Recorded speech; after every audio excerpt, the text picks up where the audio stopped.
Só quem já provou a dor, quem sofreu se amargurou, viu a cruz e a vida em tons reais.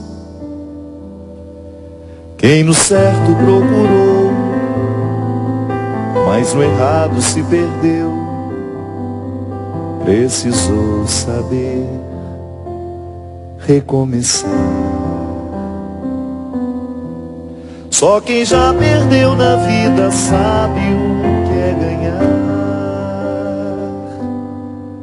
porque encontrou na derrota algum motivo pra lutar.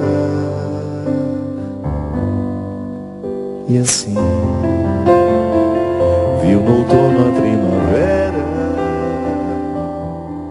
descobriu que é no conflito que a vida faz crescer, que o verso tem reverso, que o direito tem o avesso, que o de graça tem seu preço, que a vida tem contrários, e a saudade é um lugar que só chega quem amou, e o ódio é uma forma tão estranha de amar, que o perto tem distâncias, que o esquerdo tem direito, que a resposta tem pergunta e o problema solução, e que o amor começa aqui, no contrário que há em mim, e a sombra quando existe alguma luz. Só quem soube duvidar pôde enfim acreditar, viu sem ver e amor sem aprisionar. Quem no pouco se encontrou aprendeu a multiplicar, descobriu o dom de eternizar. Só quem perdoou na vida sabe o que é amar, porque aprendeu que o amor só é amor se já provou alguma dor, que o verso tem reverso, que o direito tem o avesso, que o de graça tem seu preço, que a vida tem contrários, e a saudade é um lugar que só chega quem amou, e o ódio é uma forma tão estranha de amar, que o perto tem distâncias, que o esquerdo tem direito, que a resposta tem pergunta e o problema a solução, e que o amor começa aqui, no contrário que há em mim, e a sombra só existe quando brilha alguma luz, que o verso tem reverso, que o direito tem o avesso, que o de graça tem seu preço, que a vida tem contrários, e a saudade é um lugar que só chega quem amou, e o ódio é uma forma tão estranha de amar, que o perto tem distâncias, que o esquerdo tem direito, que a resposta tem pergunta e o problema a solução, e que o amor começa aqui, no contrário que há e a sombra só existe quando brilha uma luz. Só quem já provou a dor, quem sofreu se amargurou, viu a cruz e a vida em tons reais,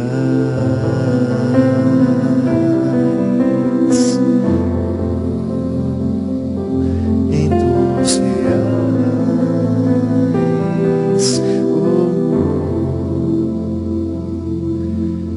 reais. Muito boa noite, com muita alegria que nós começamos mais um programa de Direção Espiritual. Nem sempre nós estamos no confortável da vida. Em muitos momentos nós nos descobrimos como se estivéssemos no avesso. De repente a ordem é desfeita. É porque estamos vivos. A existência é assim mesmo.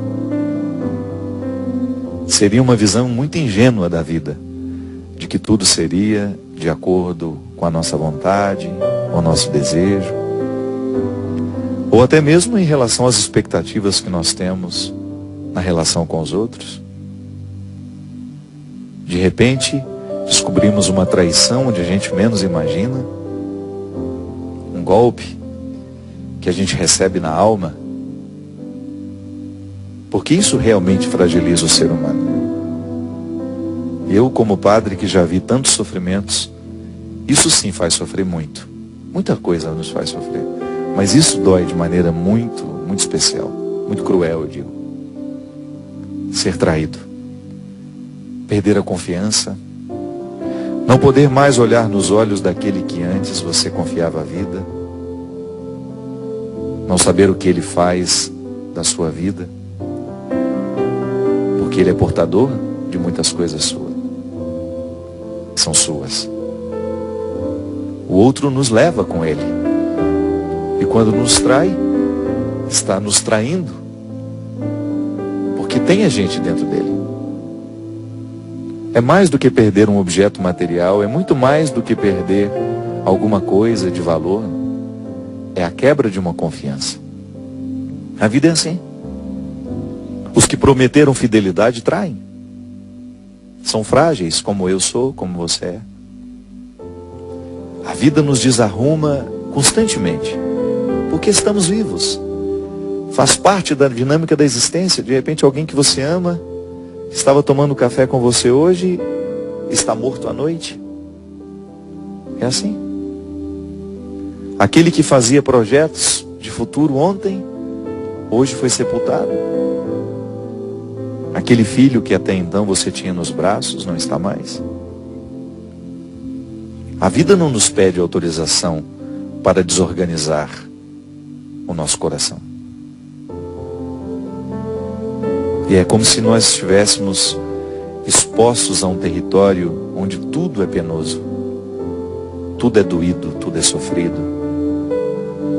De repente você pegou um resultado de exame que lhe colocou, que lhe fez agora ter de enfrentar um novo tempo na sua história. Não está com aquela saúde que você imaginava estar. Um exame desarruma a vida da gente, sim. Eu sei o que é isso. Às vezes nós estamos cheios de planos para o futuro, de repente a gente vai ter que adiar porque terá de fazer um tratamento. É assim. E não fique pensando que é só com você que acontece, não, viu? Ah, o meu vizinho tem uma vida muito melhor que a minha. Porque você não sabe. É porque você não conhece de perto os conflitos que ele enfrenta. A vida desorganiza a nossa história o tempo todo. Por quê? Porque ela é dinâmica, ela não é estática. E é assim que a gente tem de viver.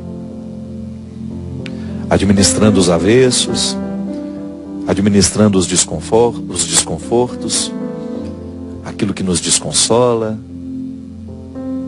aquilo que nos faz ter medo. É essa experiência de enfrentamento constante. No território em que hoje eu estou situado, Eu preciso administrar fracassos, sucessos. Eu não sei qual é a matéria-prima que hoje faz parte da sua história. O que eu sei é que em qualquer lugar do mundo, a dinâmica é a mesma. Em qualquer lugar do mundo, a dinâmica é a mesma. Ter de administrar o conflito de ser quem a gente é. Eu acho interessante porque nesse tempo da quaresma, a igreja nos propõe um tempo diferente. De mais recolhimento, de jejum, né? A gente escutou falar tanto isso hoje. Jejum, oração, abstinência. O que tudo isso pode provocar em nós? O que um jejum pode fazer na minha vida? Qual é a repercussão de deixar de comer carne, por exemplo? De deixar de fazer uma coisa que eu gosto? Será que Deus fica contabilizando lá com seu caderninho, anotando, ele hoje não comeu carne? Ele hoje comeu. Às vezes eu fico pensando que nós imaginamos que Deus é bem pior do que nós. Já parou para pensar que às vezes a visão que a gente tem de Deus é a mesma visão que nós temos da gente? Porque a gente faz isso. A gente fica de olho se o outro fez, se não fez, não é assim, Cristian? Funciona? Porque nós somos mesquinhos. E às vezes a gente acha que Deus também tem uma cadernetinha, né, que fica lá anotando. Ele hoje foi à missa, ele hoje não foi. Eu me lembro que na minha catequese, a gente ainda tinha uma linguagem que era racista naquela época. Ia todo mundo preso se fosse hoje, porque esse mundo politicamente correto, né? No dia que a gente ia à missa, na segunda-feira o nosso coraçãozinho ficava lá no quadro, vermelhinho. No dia que não ia, o coração era preto. Uma linguagem racista. Que quando eu era criança, eu não tinha ideia disso, né? Ter um coração preto ou ter um coração vermelho. Imagina se isso é nos dias de hoje. Inadmissível a possibilidade de pensar isso, porque nós estamos cada vez mais conscientes que o negro, a cor preta, não pode simbolizar ruim, desagradável, não. Isso é horrível. Dentro da linguagem, isso é péssimo. Mas enfim, não vem o caso. Mas naquela época, a visão que eu tinha de Deus era de um Deus contabilista, que ficava preocupado com o número de vezes que eu fui, que eu deixei de ir, que me foi ensinado assim. Uma pedagogia que era possível naquela época. Hoje eu jamais ensinaria uma criança a acreditar num Deus contabilista. Qual é a repercussão de ter ido à missa? Qual é a repercussão em mim de ter deixado de comer carne? Porque eu acredito sim no valor do sacrifício. Eu não estou banalizando ele, não. Não estou banalizando a minha ida, a minha pertença, não. Eu só quero que isso tenha significado profundo em mim. E quero retirar essa visão de que Deus é mesquinho da mesma maneira que eu. Não. Ao renunciar a alguma coisa na minha vida durante essa quaresma, eu espero que isso repercuta no meu jeito de ser. Por quê? Porque eu estou educando a minha vontade. Que é por onde as desgraças entram na nossa vida. Uma vontade que não esteja fortalecida é a porta de entrada para tudo que é maligno. Porque o diabo gosta de gente safada, sem vontade, preguiçosa, descompromissada, irresponsável consigo mesma. É essa gente que ele recruta. E é semeando nesses corações preguiçosos as suas sementes nocivas, como eu gosto de dizer, que o diabólico vai crescendo em nós, através de nós. E a quaresma é um tempo de embate contra o diabo, não é? Não é assim que a igreja nos diz? Que nós recordamos os 40 anos da travessia do povo na direção da terra prometida, que inclusive foi uma reflexão do nosso último programa, ou do penúltimo, não sei. Mas é também fazer memória aos 40 dias que Jesus precisou enfrentar o diabo. E ali as tentações. O poder, o ter, a vaidade. Que são os mesmos embates que eu preciso enfrentar e eu tenho certeza que você também. No monte das nossas tentações, sabe, neste lugar onde nós estamos, em que eu estou, em que você está, com essa vida dinâmica, desorganizando as estruturas que nos sustentam, nós também precisamos estabelecer os embates com o diabo, que não tem o menor interesse na nossa felicidade, na nossa alegria, na nossa realização. Por isso tudo que ele nos oferece é péssimo, de mau gosto, destrutivo.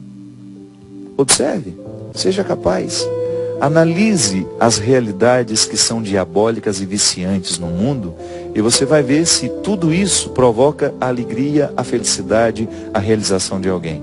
Pode até provocar um prazer temporário, mas não realiza. Então nós estamos neste monte onde a vida é tão difícil, porque os ventos são muitos. Quanto mais alto a gente quiser viver, minha gente, maior será a incidência de ventos fortes. Buscar as coisas do alto, sim, sempre.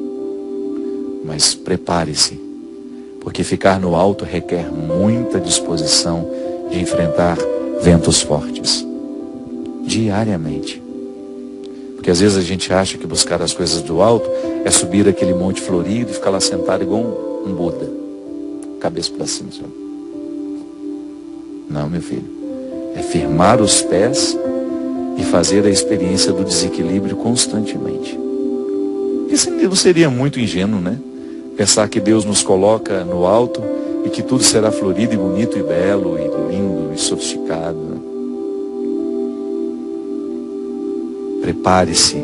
Se quiser viver a dinâmica do cristianismo em você, prepare-se para enfrentar as suas contradições. Prepare-se para ver os avessos do seu sentimento, para ter coragem de lidar com aquilo que você tem de mais pérfido que às vezes você esconde. Prepare-se para retirar este mantinho de santidade que às vezes a gente resolve colocar sobre nós, para ver se a gente esconde os nossos defeitos, para ver se a gente esconde as nossas vergonhas. Prepare-se para ter a coragem de olhar em si mesmo aquilo que você repudia tanto no outro. Prepare-se para ter a honestidade de identificar que aquilo que você crucifica tanto no outro é aquilo que você não é capaz de crucificar em você. Buscar as coisas do alto e enfrentar os ventos fortes, porque quando Deus entra na vida de uma pessoa, os ventos são tão fortes que as hipocrisias não suportam, caem todas por terra. É como você querer estar com esse cabelo que você escova de vez em quando para ir aos casamentos e fica correndo da chuva e do vento. É até engraçado quando eu estou para presidir alguma cerimônia, eu ver as madrinhas lá temerosas de que caiu uma gota de água naquele cabelo. Se caiu uma gota, é igual um arame farpado, sobe tudo de uma vez. Ou então se dá um vento, né? Sobra nada daquela arrumação que foi feita no salão. A não ser que você esteja com aquele super laque que você trouxe de Miami, né? Que não move nenhum. Não mexe nem um fio. Não tem como estar no alto de um monte e não sofrer os problemas da ventania. Porque é no alto do monte que as coisas acontecem, minha gente. Eu fico impressionado de ver como a dinâmica da vida cristã é desinstaladora. E a gente fica querendo paz, a gente fica querendo tranquilidade, a gente fica querendo sossego. Como? O ser humano não pode crescer no sossego. Para nascer, você precisa ser retirado do sossego. Você já nasce com um tapa na bunda para ver se chora. Ele está querendo que seja diferente depois? Se não lhe dão um tapa na bunda para você chorar, você não respira. É assim que a gente nasce. Absolutamente dependente do desconforto para a gente poder acordar. Porque se a gente nasce e não nos dão esse tapa inaugural, é assim. Vida cristã é desconforto. E é por isso que na quaresma nós recordamos os desconfortos. Para ver se a gente acorda. Não é para que Deus possa notar no seu caderninho quantas quartas-feiras, quantas sexta-feiras você ficou sem comer carne ou ficou sem fazer isso. Não. Deus está muito mais interessado em saber qual é a repercussão desse sacrifício todo na sua vida? E isso ele nem anota no caderninho não, ele só dá um sorriso quando percebe que um filho avançou. Aí, aquele coraçãozinho, que no simbolismo racista, quando eu fui educado, era negro, não vale nada. O papelzinho, tantas vezes eu estava com meu coração negro lá, porque não fui, porque não fiz. Mas o meu coração não pode ser expresso na cor de um quadro, ou na cor de uma caneta. Deus sabe de mim muito mais do que eu mesmo sei. Então não dá para acreditar nesse Deus que contabiliza o que fazemos na quantidade que fazemos, não. É preciso olhar que o que realmente agrada a Deus é quando Ele nos percebe fortalecidos no alto deste monte, enfrentando os ventos contrários. Porque se nós quisermos essa proposta cristã, de buscar constantemente as coisas do alto, você terá de se preparar diariamente para fazer os seus enfrentamentos e lidar com aquilo que em você é maquiado, é caricato, é bobo, é fútil. E aí você vai fazendo uma experiência de ir vencendo essa futilidade aos poucos, sabe? De você perceber que a quaresma, ao lhe recordar que a vida é enfrentamento, que a vida é sacrifício sim, é dificuldade, e que inclusive as coisas bonitas só são produzidas no momento em que as pessoas estão assim, enfrentando os seus sacrifícios. Eu não vi nenhum artista interessante que não tenha sido absolutamente comprometido com seus sofrimentos. Não nasce literatura de corações muito organizadinhos, muito bonitinhos, Literatura nasce de caos, é de corações imperfeitos, de corações insatisfeitos, que estão no alto deste monte ficando em pé e lutando pela dignidade. O bom artista é este, é aquele que lida diariamente com seus conflitos. Agora se imagina, se para fazer arte é preciso sacrifício, muito mais para ser cristão. Então a quaresma, tempo especial de jejum, de oração, de cristianismo qualificado, sim. Mas não porque Deus esteja anotando no seu caderninho de contabilidade, porque isso é mesquinho pensar. Nós não podemos pensar que Deus tem os mesmos defeitos que nós. Nós não podemos pensar que Deus sofra das mesmas mesquinharias que nós. Porque eu sou mesquinho, gosto de ter meu caderninho para anotar os favores que as pessoas me fazem, o tanto que elas me agradam, o tanto que elas me desagradam. Deus não tem esse caderninho. O que Deus tem é um coração que sente com o nosso cada vez que nós suportamos as ventanias no alto do monte, e Ele se alegra e volta a dizer, é um sorriso no rosto dele. Porque nada pode agradar mais um pai do que ver o seu filho enfrentando os ventos contrários e permanecendo em pé. É isso que dá orgulho. É um campeonato vencido com luta. É uma corrida que se tem de trabalhar muito para chegar ao final. A vida é isso. Então desorganizou, está desorganizado, está ruim, está difícil. Sinta-se no alto deste monte. Sinta-se no contexto das contradições e articulando com sabedoria essas contradições. Porque a vida só é real assim. Só quem já provou a dor, viu a vida em tons reais. Porque na ilusão, ninguém pode ser feliz. Na ilusão, ninguém pode ser feliz. O que nos torna encaminhados para essa felicidade que nós tanto queremos e que nós podemos encontrar, como dizia Guimarães Rosa, em horinhas de descuido, é quando você se percebe no alto deste monte, enfrentando a ventania e com disposição de continuar naquela posição. Nós vamos para um rápido intervalo e a gente volta já já com o programa Direção Espiritual.